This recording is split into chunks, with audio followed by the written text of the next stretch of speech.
মানুষ কিসে বেশি ভেঙে পড়ে, ভালোবাসার অভাবে নাকি সম্মানের অভাবে? দেখুন, আসলে মানুষ ভালোবাসার জন্য কিন্তু সম্মান জলাঞ্জলি দিতে পারে। মানুষ মূলত ভেঙে পড়ে ভালোবাসার অভাবে। ভালোবাসার অভাবে মানুষ মারা যায়, মানুষ ঘর ছাড়ে, মানুষ তার সম্পদ হারায়, তার রূপ জৌলুসতা হারায়। কথা বলা হয়নি বলে কত মানুষ যে কত মানুষের থেকে দূরে চলে গেল ঠিক নেই। অথচ আপনার কাছে অনেক কথা ছিল, চাইলেই 1 মিনিট সময় তাকে দিতে পারতেন, কিন্তু সে কিন্তু ওই 1 মিনিটের কথা বলার অভাব তাকে আপনার থেকে এত দূরে নিয়ে গেছে যে যোজন যোজন দূরত্ব আপনাদের এখন চাইলেও আর হয় না। আবার আপনার অনেক কথা ছিল কিন্তু আপনি বলতে পারেননি, সময় আপনাদেরকে বলতে দেয়নি। আর মনে হয় যে আসলে ভালোবাসাহীনতায় বাঁচা যায় না। পৃথিবীতে প্রত্যেকটা মানুষ ভালোবাসার অভাবেই মারা যায়। এই মুহূর্তে কেউ না কেউ তো ঢাকা শহরে ডিভোর্সের সিদ্ধান্ত নিল। এখানে 2.5 কোটি 3 কোটি মানুষ, এরকম সিদ্ধান্ত কেউ না কেউ তো নিচ্ছে। এখন যথেষ্ট হয়েছে, কাল থেকে আর না। কাল সকালেই কোর্টে গিয়ে সব সমস্যার সমাধান করব। ঠিক এই মুহূর্তে কেউ না কেউ সুইসাইড নোট লিখছে, এটাও সত্য।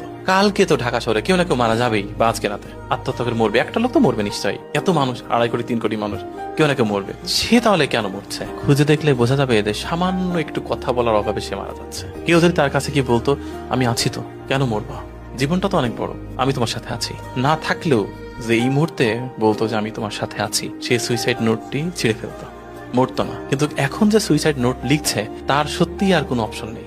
সে মানে ফোনটা বারবার চেক করেছে যে কাকে ফোন করবো, 1 মিনিট বাঁচার জন্য সে চেষ্টা করেছে, কিন্তু কোনো ফোন কল অবশিষ্ট নেই, কোনো ফ্রেন্ড অবশিষ্ট নেই, কোনো প্রতিবেশী অবশিষ্ট নেই, কোনো আত্মীয় অবশিষ্ট নেই, আর কাছের মানুষটি তো নেই। এ কারণে সে মরতে চাইছে। মানুষ তো কত ক্ষুদ্র কারণে